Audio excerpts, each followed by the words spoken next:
So high performance analytics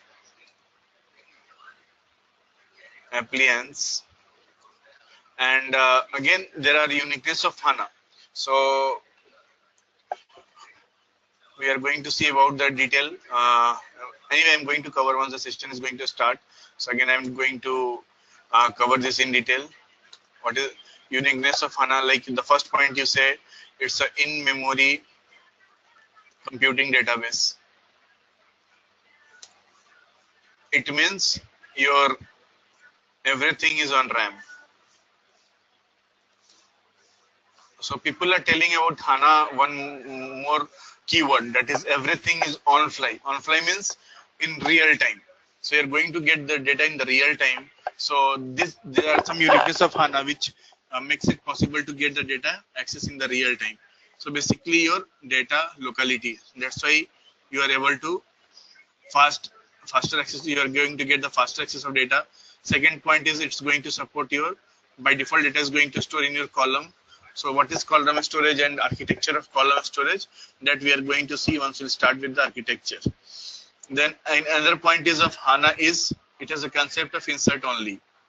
Means whenever let's say you are going to update a table, so normally what is happening for a particular set, let's say for an employee of let's say you're a customer of a bank, you're traveling to different city, getting transferred to, then what will happen in the bank, your address has to be always updated with your current address. So whenever you are going to update the address, so what will happen in the row, in that particular row, your customer row, your latest address will be getting saved. So in HANA, the old address is not going to get deleted. It's going to store in another part of a memory location. But whenever you are going to fetch the data, so you are always going to get the updated record. But let's say why in HANA we have a concept of insert only is because HANA is all about analytics. So for analytics, we need historical data. So to get the historical data, so in HANA we have a concept of insert only.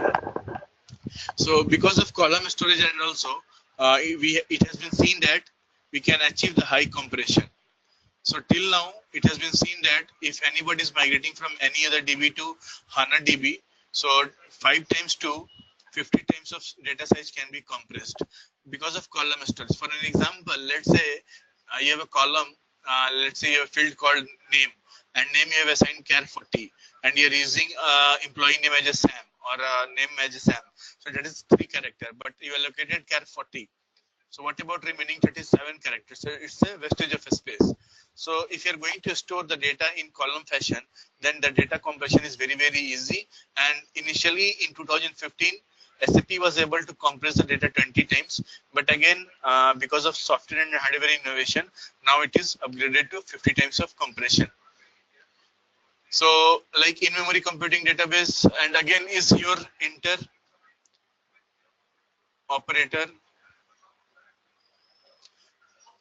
parallelism.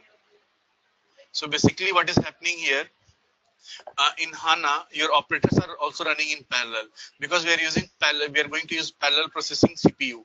So means your multiple threads will be there, multiple processor will be there where your instruction is going to run.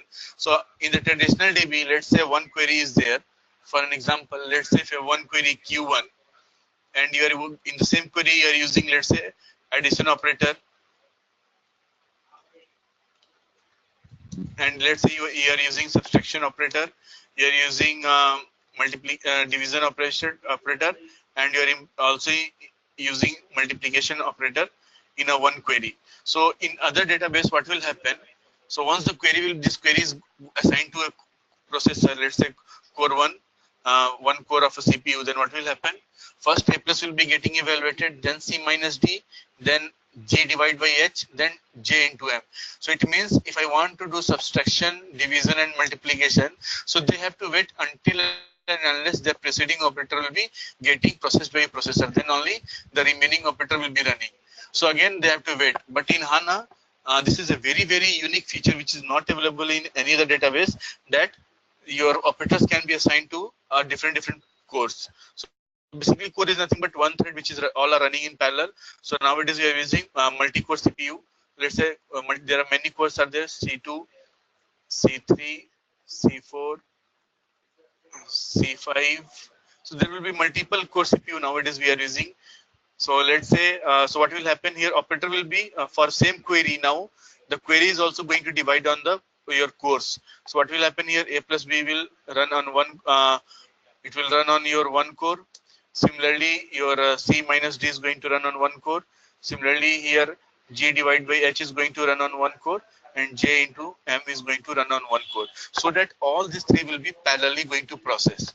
That's why if you'll go by the definition of HANA, so so here you can see, so it's a combination of hardware and software, especially made to process massive real-time data using in-memory computing database. And because this is possible because of advancement of your operating system. So nowadays, all are using multi-core CPUs. Operating systems are there.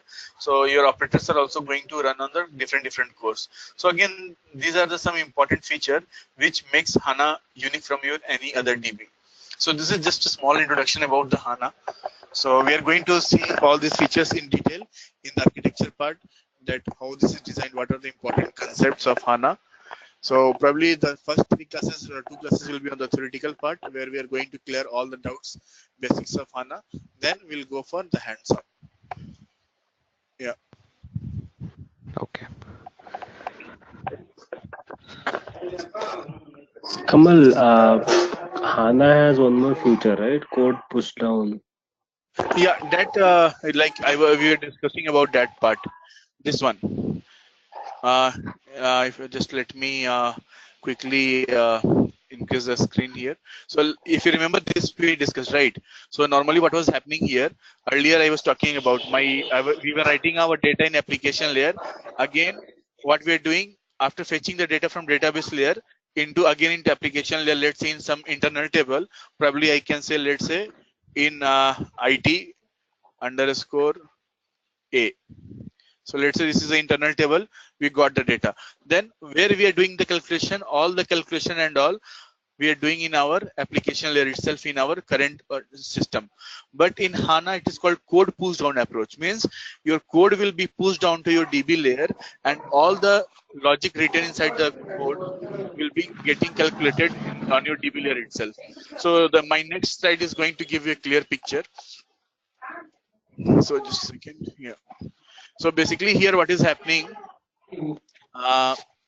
this is the traditional approach where all the logic for your after fetching the data into DB layer to application layer, we are writing all the codes, all the logic in application layer. So this is called data to code.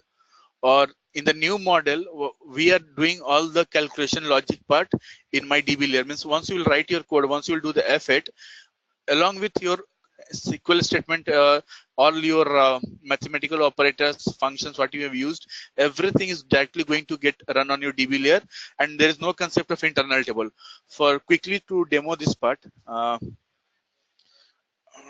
me see. Again, it was ideal. Just in a second, I will give you the answer for this. So what that is actually code push down. You no need to let's say you have to do some let's say some amount field is there. You have to do some calculation and amount. So once you will be fetching the data from your database to application layer, then in application you are writing some loop and all, and there you are doing all this part. So for that is possible in Abap on HANA without any. So let me just create any just a sample. I'm going to test you sample here. Test application. Next.